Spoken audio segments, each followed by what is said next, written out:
andan? ¿Me escuchan bien? Hola, hola. Los voy a mutear a todos porque, como de costumbre, todavía se escuchan ruidos de atrás. Ahora sí, me gustaría que me comenten si está todo bien, si me escuchan bien. Sí, me escuchan, dicen ustedes. Muy bien, bien. Perfecto, perfecto, perfecto.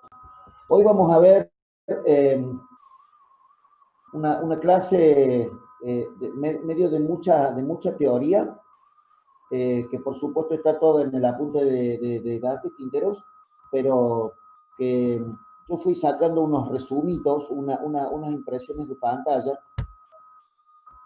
Miren lo que tengo para mostrarles hoy. Hoy no voy a trabajar en el pizarrón. Me gustaría que me dijeran si están viendo bien la pantalla que les estoy compartiendo. ¿Se ve bien? Gracias, Nico. Gracias.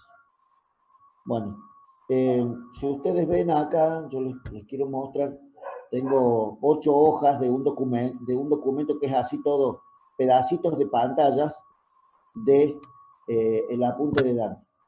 Esto no pretende ser un resumen, esto es solamente para tener este contacto para la clase de hoy, ¿sí? O sea, eh, no es un resumen. Más vale que esto después se lo pego en el grupo, cosa de que lo tengan todos. ¿Eh? No se preocupen por eso. Pero es juntar propiedades y demostraciones de teoremas y teoremas que no van en los parciales ni en los exámenes, cosa de tenerlos a todos juntos, eh, porque, porque así está, porque así están organizados los exámenes ahora. O sea, tenemos una parte del examen que tiene tanto los parciales de teoría como el final de la teoría, tienen esta modalidad que les voy a contar ahora. Tienen una parte que es, digamos, un teorema o una demostración, digamos, lo que los alumnos llamarían una cosa que es de memoria. Yo te pregunto, demostrar que el límite del seno de x sobre x, cuando x tiende a 0, vale 1. Bueno, entonces vos tenés que poner esa fórmula que yo te doy y hacer la demostración y llegar a la demostración. Eso es de memoria. Además, yo te pregunto cosas de ahí. ¿Por qué esto? ¿Por qué esto otro? ¿De dónde partiste? ¿Por qué la relación trigonométrica? ¿Por qué la circunferencia trigonométrica? ¿Mm? Te pregunto por qué es de esos. Bueno, de esa parte es a donde va dirigido toda esta explicación de hoy. La otra parte de los exámenes, ¿cuál es?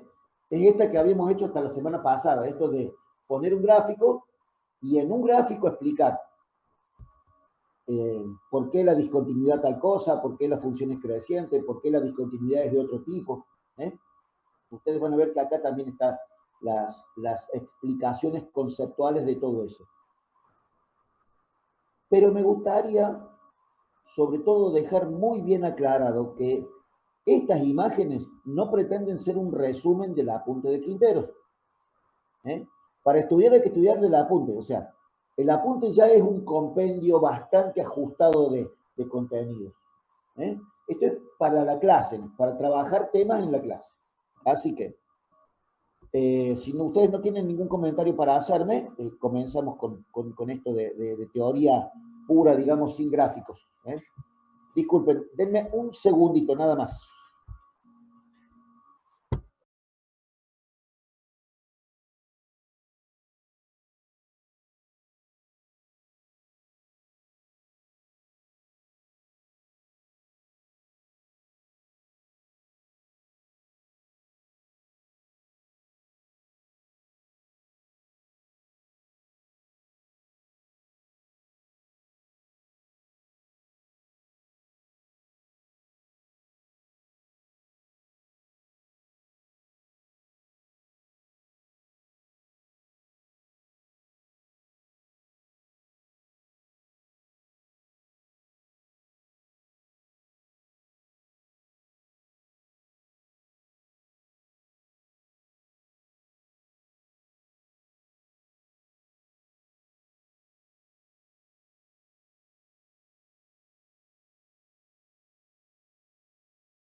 Bien, ahora sí, comencemos, disculpen, pero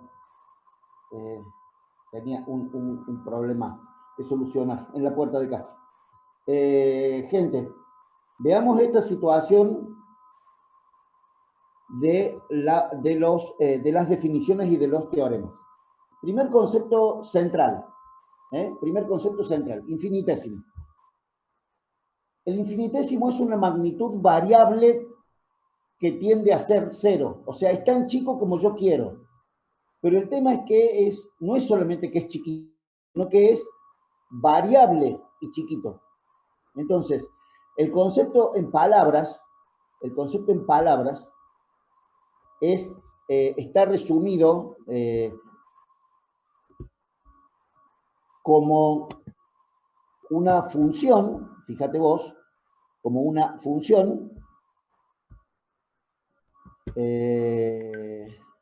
acá está definido, acá, fíjate, es el límite de una función que es igual a cero, o sea, cuando yo tomo límite sobre una función y su límite vale cero, a la función le llamo infinitésimo. Fíjense el detalle, el infinitésimo es una magnitud variable. Infinitésimo. Se llama infinitésimo a toda función que tiende a cero cuando x tiende al valor de a. O sea, fíjense un detalle. Phi de x, esta función, es una magnitud tal que es muy pequeña y es variable. Fíjate, es variable y tiene su límite que tiende a cero. Se le dice infinitísimo a la función en general o solamente cuando tiende. No.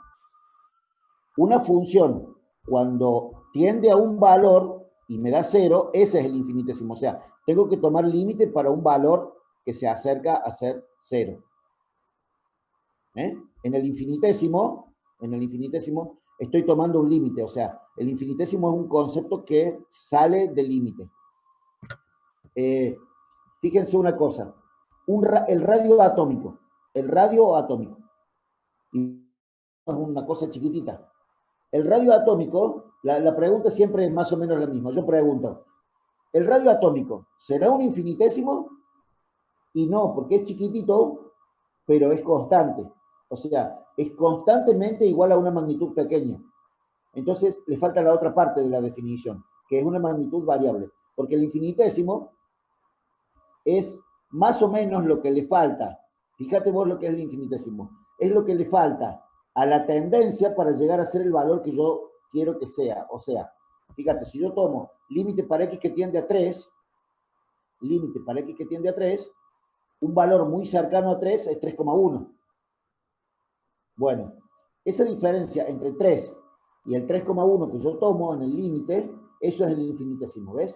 Es una magnitud variable y que tiende a 0, cuando x tiende a 3, para más o menos contestar la pregunta de nuestro compañero.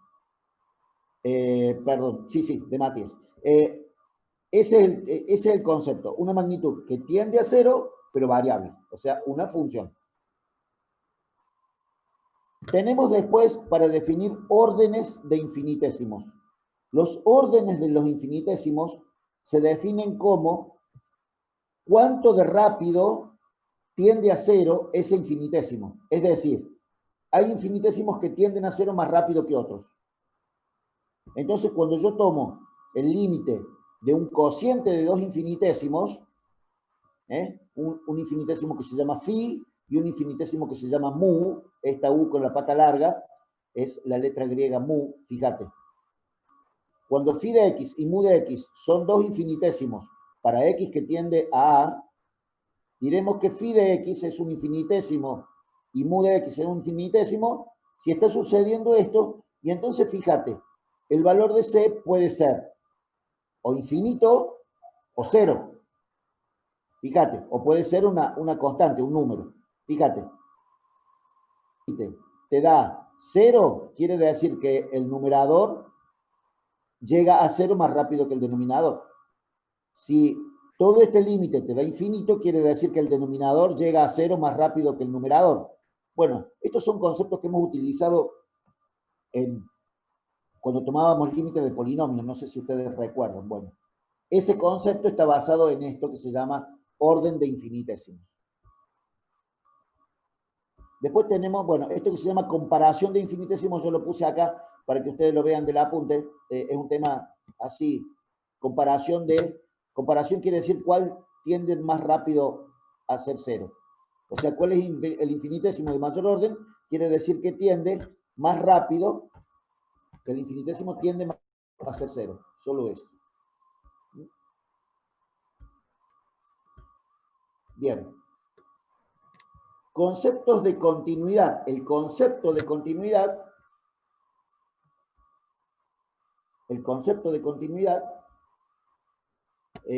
dice que para que una función sea continua en un punto, la imagen de ese punto y el límite para x que tiene ese punto tienen que ser iguales. O sea, tienen que ser iguales.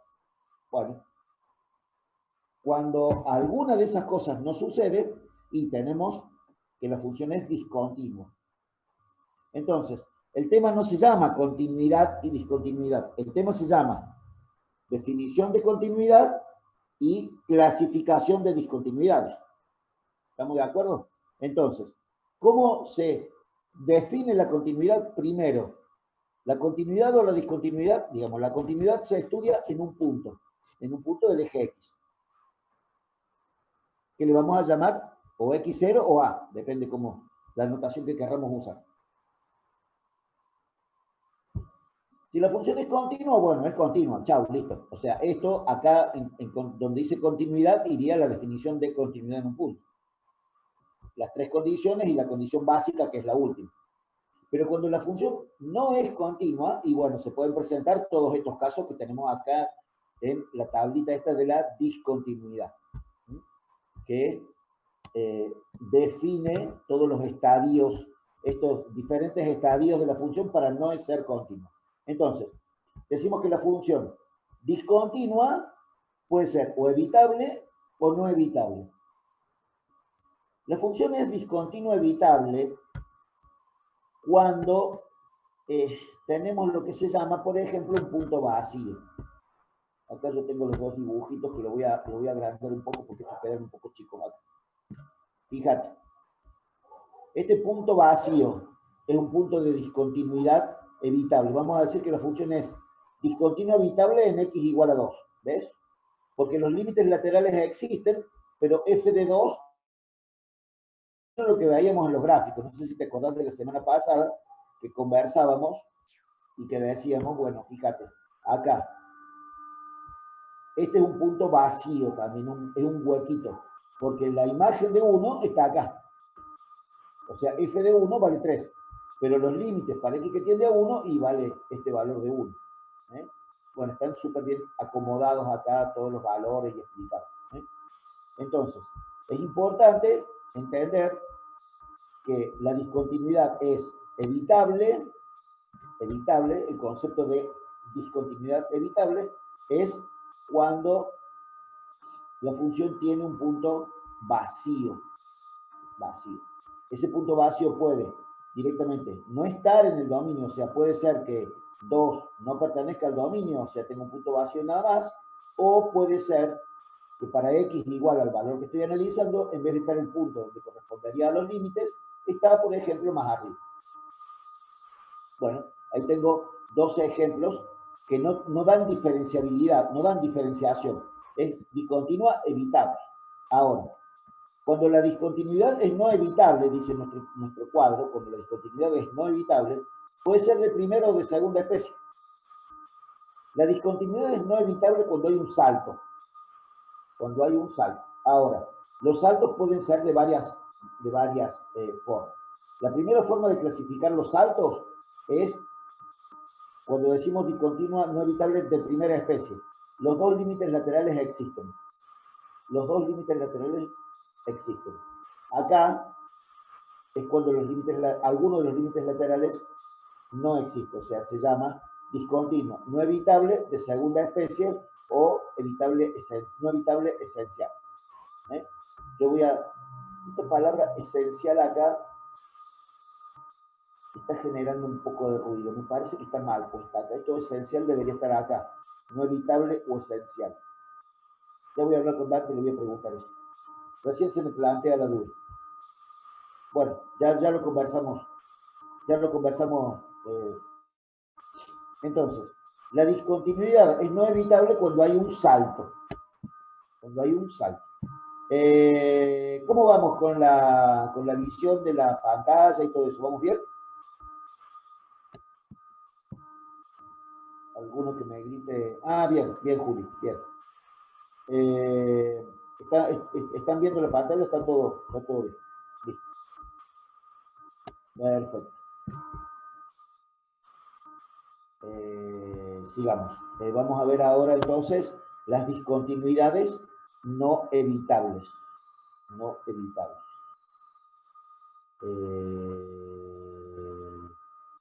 Acá está. Discontinuidad no evitable de salto finito. Fíjate, la función viene por acá horizontal y en el x igual a 0, el límite lateral izquierdo es menos 1 y el límite lateral derecho es 1. O sea, es un salto finito. Son las discontinuidades no evitables de salto finito. Las discontinuidades no evitables de salto infinito pueden ser estas que sucede acá. Fíjate. Igual a 2, tengo el límite lateral por izquierda, tengo esta parte de la función que vale 4, y el límite lateral por derecha, la función se me va a más infinito. Entonces, esta discontinuidad es una discontinuidad no evitable de salto, pero esto no llega a ser una asíntota. Esto es lo que muchas veces llamamos una semiasíntota, o sea, una asíntota de un solo lado, la asíntota de un solo lado del valor que estoy analizando, del número que estoy analizando. Recuerden, por favor, que x igual a A o x igual a x0, el valor de la tendencia es el análisis del punto que estoy viendo si la función es continua o discontinua. Para volver a lo inicial de la definición, la continuidad o discontinuidad se analiza en un, no del dominio. Hay una de las preguntas del aula virtual, bueno, una de las preguntas que solemos hacer en los exámenes, dice, la continuidad o la discontinuidad de una función se estudia en un punto perteneciente al dominio de la función, ¿verdadero o falso? No. Se estudia en un punto del eje X, o sea, en un número real. Ese número puede o no pertenecer al dominio. Si ustedes se fijan, el punto donde yo estoy analizando la continuidad o estoy clasificando la discontinuidad en este caso, que es 2, no pertenece al dominio, de 2 no existe. Bueno, eso aclara un poco más todavía.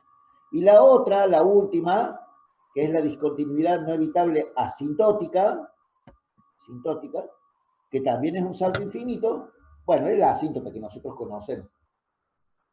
Y el ejemplo que puso Dante acá es con la función esta que es reconocida, 1 sobre x, que tienen estas dos, que tienen esta hipérbola, perdón, ramas de la hipérbola, es decir que cuando yo tomo límite para x que tiende a infinito, o sea, el límite por izquierda del 0 me da menos infinito, límite por derecha de 0, la función se me va a más infinito. Bueno, esto es lo que llamamos una asíntota bicorriente, ¿no? En x igual a 0 tengo un asíntota. Después tenemos algunos teoremas. Estos teoremas todavía siguen llamándose teoremas porque tienen su demostración, aunque nosotros en los exámenes, tanto parciales como finales, no tomamos la demostración. Es decir, que para nosotros ya deberíamos sacarle este nombre de teorema y podríamos llamarlo ya propiedades. Las propiedades son aquellos enunciados que no tienen una demostración formal. Estos tienen, pero nosotros no lo tomamos. El teorema de Bolzano enuncia el concepto Son conceptos, gente, estos son conceptos geométricos muy simples de entender. O sea, uno mira el dibujo y dice, sí, más vale. O sea, mirando el dibujo te das cuenta que Bolzano tenía razón. Ahora cuando veamos el enunciado van a ver. Pero el tema es la demostración. La demostración formal, en algunos casos, es bastante compleja. Fíjate qué dice el teorema de Bolzano. Que si tengo una función cualquiera, y igual a f de x, continua en un intervalo AB, el intervalo AB es un intervalo del eje X, y es continuo entonces el intervalo AB, si se verifica que f de A y f de B tienen diferentes signos, fíjate en el dibujito, no te fijes en el enunciado, fíjate en el dibujito. Resulta que f de B es positivo, pero f de A es negativo. O sea, f de A y f de B tienen diferentes signos. Entonces dice el teorema que debe existir un punto intermedio del intervalo AB, un punto que pertenece al intervalo AB, que le vamos a llamar C, tal que f de C vale 0. O sea, que la función que cumple con este caso, perdón, con estas condiciones, una función continua, tal que las imágenes del intervalo son de diferentes signos, tiene que intersecar el eje de las X, o sea, tiene que tener una raíz. Y sí, porque si una de las imágenes está arriba y otra de las imágenes está abajo, y si la función es continua, tiene que pasar por el eje X, no tiene otra alternativa. O sea, geométricamente, te tenés que dar cuenta que es muy simple, que es muy sencillo. Bueno, esto es lo que te voy a preguntar en el parcial. En el parcial te voy a decir, decime el enunciado y las condiciones del teorema de Bolzano. Y bueno, vos vas a escribir esto con el dibujito. La demostración, no. Tenemos otro teorema que sigue más o menos el mismo condicionamiento del de Bolzano, que se llama el teorema de Weierstrass. Este que se escribe Weierstrass, así tan extraño, es un matemático alemán, se pronuncia Weierstrass. Bueno, habla también en cuestiones muy básicas, geométricamente hablando, una función y igual a f de x continua, y igual a f de x continua en un intervalo, dice que estas funciones que son continuas en un intervalo, por lo menos tienen un máximo y un mínimo. Por lo menos tienen un máximo y un mínimo. Y esos máximos y mínimos, como es el máximo de todos y el mínimo de todos, se llama absoluto. O sea, fíjense ustedes que en los dos dibujitos que pone ahí el apunte de Dante, tengo un solo máximo y un solo mínimo. Pero podría tener un gusanito así con muchos máximos y muchos mínimos. Bueno, uno de ellos va a ser el máximo absoluto y el mínimo absoluto, el que esté más alto y el que esté más bajo respectivamente. Fíjense ustedes que el teorema de Weierstrass también es muy simple. Si una función es continua, la función seguro que tiene un máximo y un mínimo absolutos. Chao, listo. Terminemos de hablar de Weierstrass. Voy a volver a comentar lo mismo.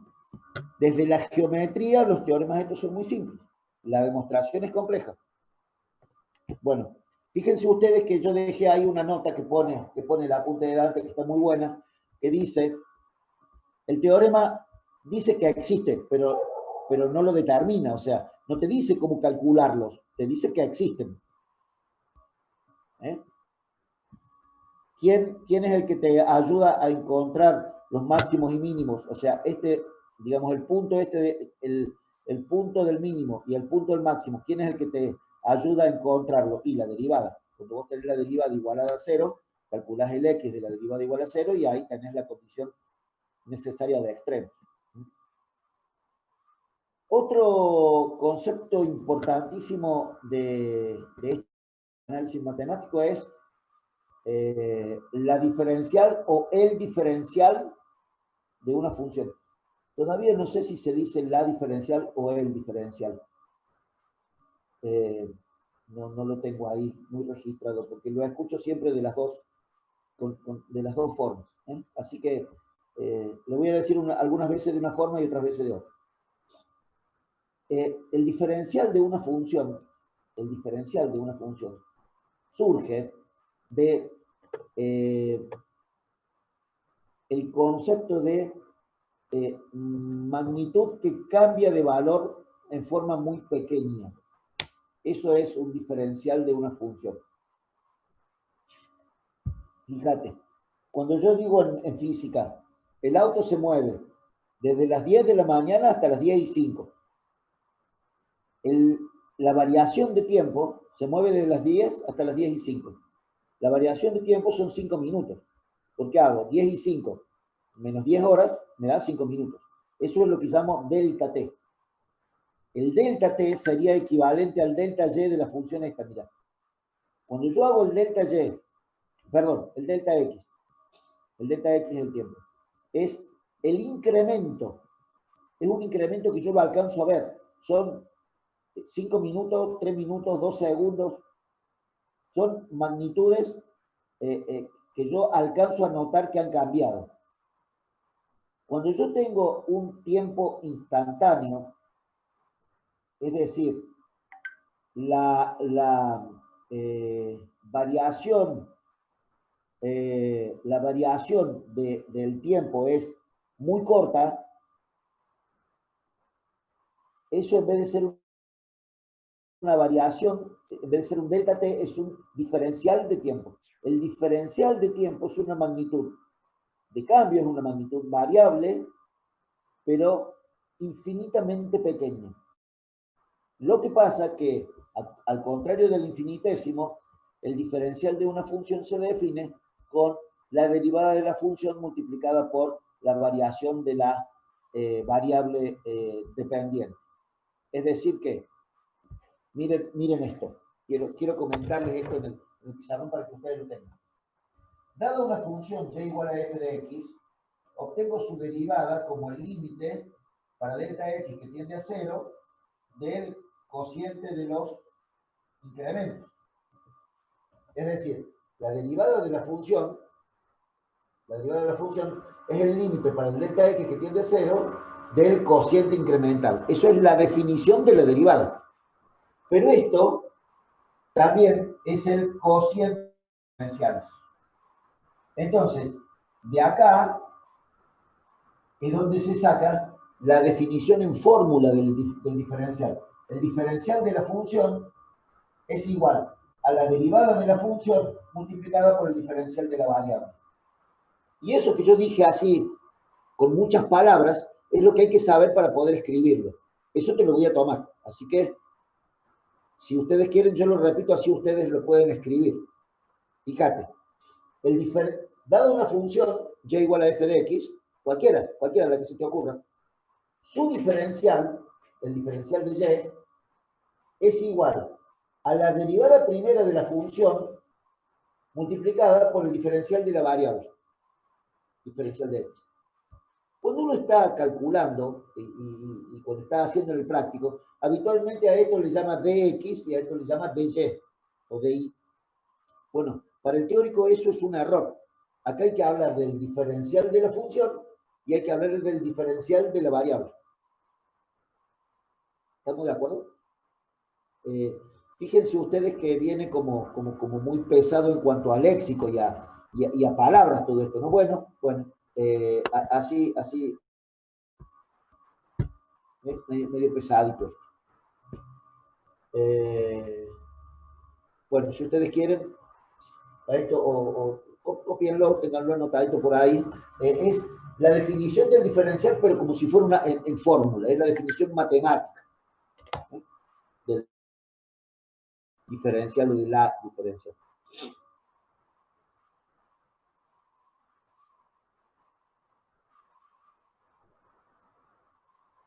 Bien, esto, los diferenciales se utilizan muchísimo en las integrales. Cuando veamos integrales vamos a volver a ver esto de los diferenciales. Bueno, esto también se llama notación de Leibniz. Leibniz es un gran matemático del siglo XVII, de la época de Newton y todos esos requete contra capos que desarrollaron matemáticas del análisis diferencial, o sea, todo lo que tenga que ver con límites y derivadas. Un poquito más adelante ya vino las matemáticas del análisis de las integrales, disculpe, del análisis de las integrales, y bueno, entonces todo esto empezó a encajar de otra forma. Bien. ¿Cómo vamos hasta ahí? ¿Cómo vamos hasta ahí? ¿Algún comentario? Entiendo que esto viene pesado, ¿no? Viene medio aburrido. ¿Cómo lo van viendo?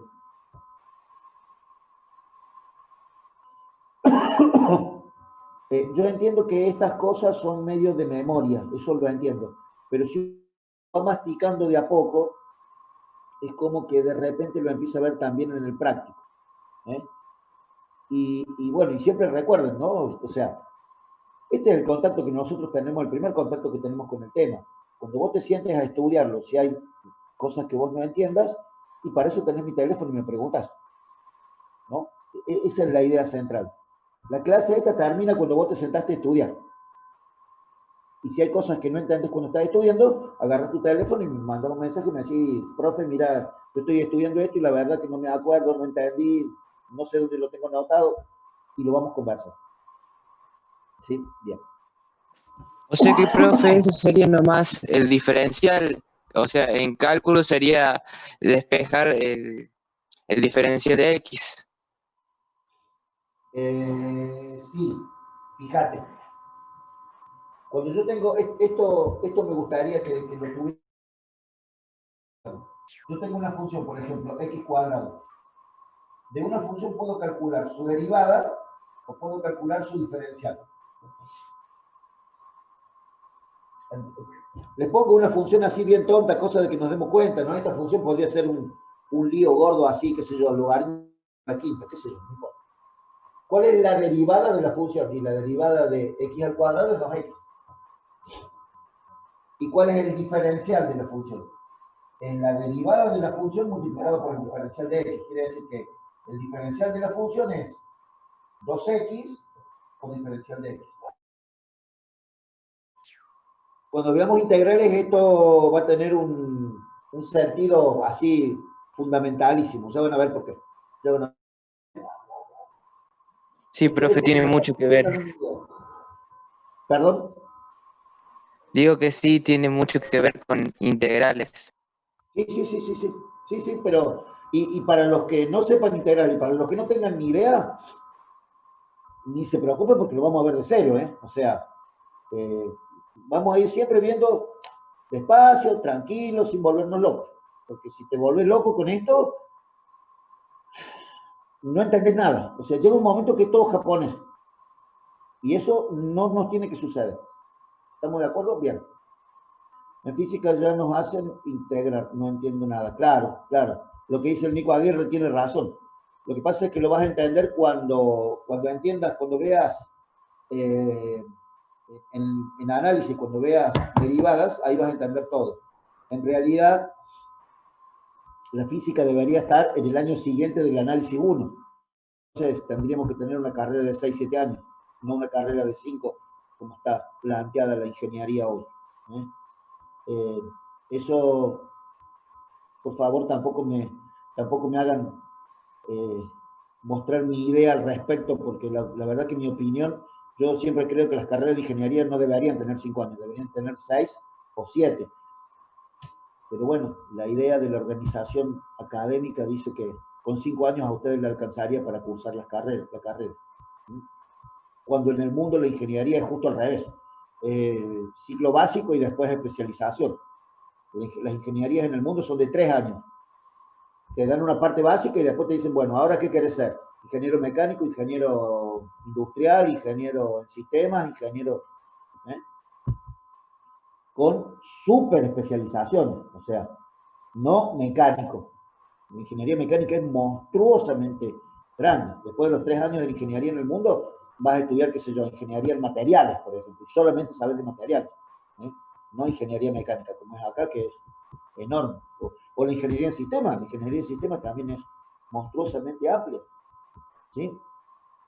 Por eso la mayoría de los ingenieros después terminan haciendo, por supuesto, una especialidad un doctorado. ¿No? Sí, Nico, pero bueno, ya lo vamos a ir entendiendo, y si no, para eso tenemos también tutoriales. ¿Eh?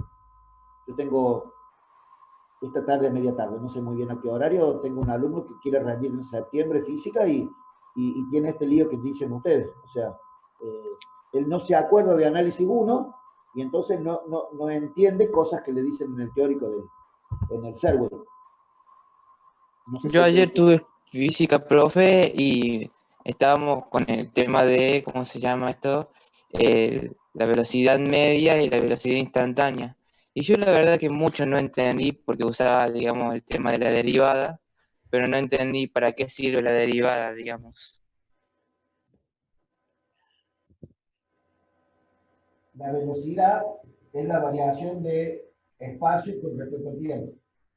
La velocidad instantánea es el límite para delta t que tiende a cero de la variación del espacio con respecto al tiempo. O sea, es el diferencial de x sobre el diferencial de t. Como el diferencial de t es una magnitud tan chiquita como yo quiera, tan chiquita como yo quiera, por eso la velocidad es instantánea. Las velocidades medias se calculan, las velocidades instantáneas se leen en un instrumento. ¿Cuánto tiempo te lleva leer la velocidad a la que va el cuerpo? Por ejemplo, vos vas en un auto. ¿Cuánto tiempo te lleva leer la velocidad en el velocímetro? Por eso es velocidad instantánea. Vos la lees en un instrumento. Pero si querés saber la velocidad de acá hasta acá, velocidad media, se calcula. Es toda la distancia recorrida en todo el tiempo que tardó en recorrerlo. Incluso si hay periodos de tiempo en donde el cuerpo no se movió. ¿Eh? Hay, hay muchas cosas para analizar ahí. Por eso me parece un gran libro el Serway para estudiar. No sé, a mí los chicos de las tutorías de física me pasaron un Serway digital. O sea que existe el Serway digital. Si no lo tienen, consíganlo porque está muy bueno. Y física hay que estudiarlo de un libro así gordo como ese. No tenemos en física un apunte de física que resuma muchas cosas, porque física es así grande, una materia con muchas cosas. ¿Eh? Así que bueno, Gracias, vamos a profe. quedarlo ahí. ¿Cómo? Gracias, profe. No, yo siempre me voy para el lado de la física porque es lo que me gusta muchísimo explicar, entonces disculpen que pongamos ejemplos de otras materias. Pero bueno, esa es la situación. O sea, esto es un ejemplo. Delta diferencial. Esto es 50 metros, 30 segundos. Y esto es una distancia chiquita así, y esto es un tiempo chiquitito así.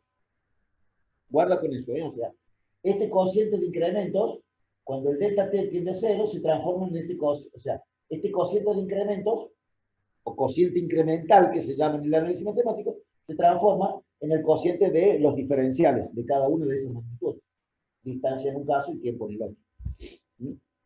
Tengan cuidado siempre que cuando estudiamos análisis, la X es la variable y en física la variable es el tiempo. Guarda con eso. Gente, nos conectamos de nuevo a otra reunión con el mismo link, por favor.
Bien, continuemos. Eh,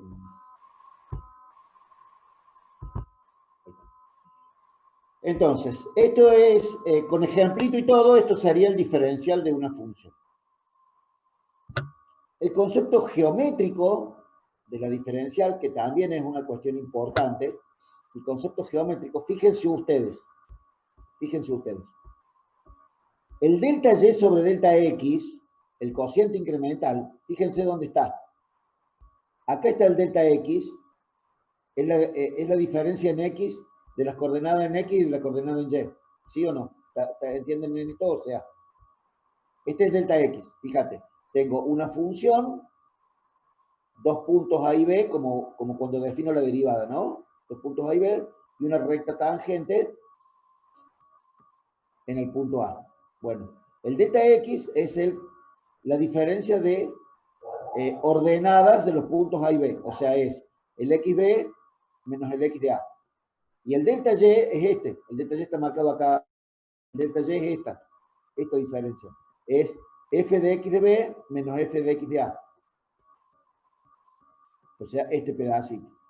Ahora, cuando yo digo que el delta x tiende a 0, o sea, cuando este cociente incremental empieza que delta x tiende a 0, o sea, todo esto en horizontal es más chiquito, tengo lo que se llama un diferencial de x, que sería un poquitito acá, ¿ven? Y que me daría un poquitito en y, que acá está marcado así como más gordo, ¿no? Como más gordo. Exactamente igual, o sea, delta y sobre delta x, o diferencial de y sobre diferencial de x, me da la pendiente de la recta tangente en el punto A. Es decir, el límite de delta y sobre delta x o el cociente de los diferenciales de y sobre dx me da la pendiente de la recta tangente en el punto A. Es decir, este es el concepto geométrico de un diferencial. También hay que saberlo, también es como importante. Después vienen algunos teoremas que la verdad tienen poca importancia para mí, como el teorema del valor medio, el teorema del valor intermedio. Fíjate que dice que si una función es continua en un intervalo y las imágenes de dos puntos de los extremos de ese intervalo, f de A y f de B, son diferentes, o sea, f de A y f de B son diferentes, va a existir un valor k perteneciente al intervalo vertical, o sea, un valor k entre f de A y f de B, tal que ese valor k va a ser imagen de algún punto de la función. O sea, si yo digo, por ejemplo, f de A vale 1 y f de B vale 3, yo puedo decir que k vale 2, y ese 2 va a ser imagen de algún punto del intervalo AB. Este teorema del valor intermedio nunca supe muy bien para qué, o sea, cuál era alguna de las aplicaciones. Pero bueno, ya encontraremos alguna aplicación. La verdad que no lo sé. Tengo que preguntarle a Dantes. Igual que el otro concepto ese que está ahí, esa palabrita que está escrita en las discontinuidades. Bueno, teorema de Rolle, importantísimo. Teorema de Rolle está como muy, pero muy importante. El teorema de Rolle dice que si tengo una función continua y derivable en un intervalo AB, tal que la imagen de f de A y f de B son iguales, fíjense ustedes un detalle. El teorema está enunciado acá arriba, dice f de A es igual a f de B. En el ejemplo, f de A y f de B, las dos son iguales a 0. ¿Ves? Que acá dice, en el gráfico f de A y f de B son iguales a 0. Pero es un caso particular. Aunque f de A y f de B sean iguales, alcanza para el teorema. Bueno, el teorema de Rolle dice que si las imágenes de f de A y f de B están a la misma altura, y la función es continua, tiene que haber un punto que sea máximo o mínimo de la función, que es donde la función pega la vuelta. A ver. Voy a compartir con ustedes de nuevo un poquito de pizarrón, así lo vemos como más fácil, ¿no? O sea, el teorema está súper bien explicado ahí, ¿no? Pero fíjate, el teorema dice que si yo tengo entre dos puntos, A y B, ¿no? La función es tal que, f de A y f de B coinciden, y bueno, tiene que haber un punto, en este caso un mínimo, un punto intermedio C, tal que f de C es un extremo. Yo le hice acá el del mínimo porque tienen ahí en el apunte delante el del máximo. ¿Ves? Tengo una función continua y derivable entre A y B. Tal que f de A y f de B son iguales. F de A y f de B son iguales. Bueno, tiene que haber un punto intermedio donde si la función viene bajando, acá empieza a subir. En el delante, en el dibujito del apunte, podría ser una cosa así, fíjate. Acá tengo A, acá tengo B. Y acá tengo las dos imágenes iguales. Tiene que haber un punto en donde la función deje de subir para empezar a bajar. Porque la función es continua. Si la función fuera discontinua, ya no. ¿Y por qué pido una función derivable? Derivable es aquella función tal que su derivada existe. ¿Por qué? Y porque acá tengo que poder determinar su derivada. Que la derivada vale 0. Si la y' vale 0, y' vale 0, porque es una recta tangente horizontal, y como y' vale 0, bueno, eso es lo que llamamos condición necesaria de extremo. O sea, el teorema de Rolle, fíjense ustedes qué importante que es, el teorema de Rolle habla a las claras de la condición necesaria de extremo. O sea, tanto para máximo, como en este caso, como en el que compartíamos recién en el pizarrón, del punto mínimo.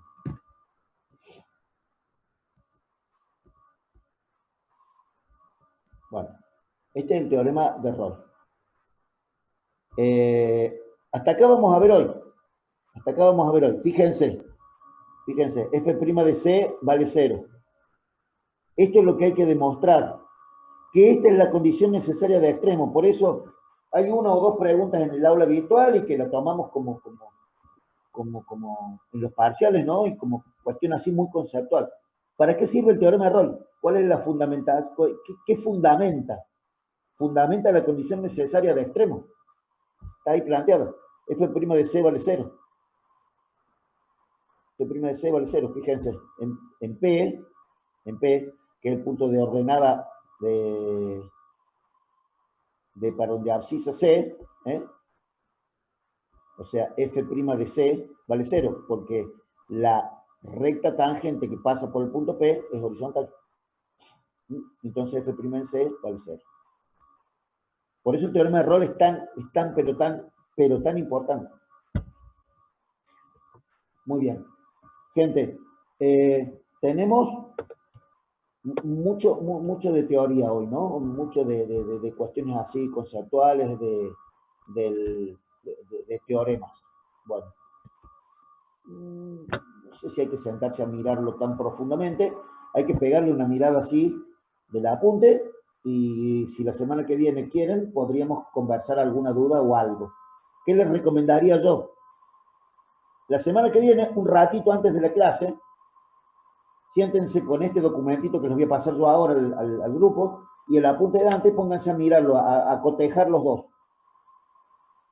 Les va a llevar una horita, mirarlo tranquilo de cosas. Y las dudas que tengan las charlamos el jueves que viene. El jueves que viene terminaríamos con esto para ya integrales. ¿Sí? O sea, vamos bien con el tiempo, hemos visto todo, y así les voy a tomar en el parcial. O sea, en el parcial les voy a tomar también todo. Por ahí viene la situación de explicar esto, que es medio aburrido. No es que las funciones en gráficos sean más entretenidas, pero por lo menos me parece que son como más, están más a la hora de la mentalidad del ingeniero. El ingeniero se lleva muy bien con las funciones hechas en un gráfico. Con estas cuestiones teóricas, por ahí medio complicado, esto es más para matemáticos puros. Bueno, hay que tener todo, por esto que estas materias nuestras se llaman materias básicas, ¿no? Entonces, tenemos mucho de teoría, de fundamentación conceptual. ¿Algún comentario de todo esto que hemos compartido hoy?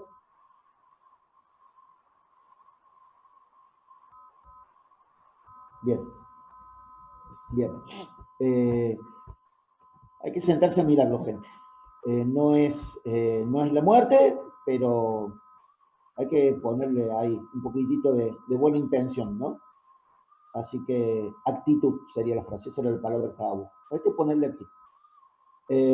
Ya les mando el documento para después no olvidarme. Y bueno, sigamos poniéndole horas de estudio a todas las materias, no solo a esta, a todas. Así que bueno, nos vemos si Dios quiere el jueves que viene. ¿Sí? Muchas gracias por toda la atención, muchas gracias por la participación de ustedes y síganse cuidando que todavía tenemos para rato con toda esta enfermedad y todo lo que está dando vuelta, ¿sí? Así que bueno, a seguir poniéndole pila. Gracias a los que se comunican permanentemente. En general, siempre yo estoy preguntando y pidiendo la opinión de ustedes para ver si se ve bien y si se escucha bien, por eso, ¿no? Para que todos podamos comunicarnos lo mejor posible. Así que bueno, gente, eh, nos estamos viendo el jueves que viene, si Dios así lo permite. Que anden muy bien, hasta luego.